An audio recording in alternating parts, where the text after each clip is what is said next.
Vote পড়েছিল 55,000, CPM পেয়েছিল 49,000। 38 নম্বর জেলা পরিষদ আসনে ভোট পড়েছিল 43,000 আর সিপিএম পেয়েছিল 40,000।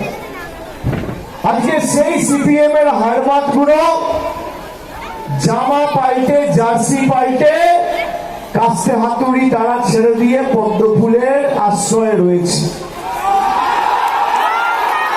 সিপিএম এর হারমাত বিজেপির জল্লাদ হয়েছে। যারা আজকে মিতালির উপর চড়াও হয়েছে, আক্রমণ করেছে, আমি মিতালিকে জিজ্ঞেস করলাম তাদেরকে চেনো?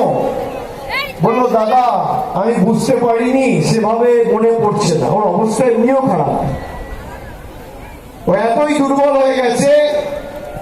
কিন্তু আমার নজর সবার উপর রয়েছে। যারা ভাবছে মিতালির উপর কারা চড়াও হয়েছে আমরা জানি না, সমাজশ্রীর স্বামী সৌমেন পাল, দোলন, এই 4 জন প্রাথমিকভাবে যুক্ত আমার কাছে খবর রয়েছে।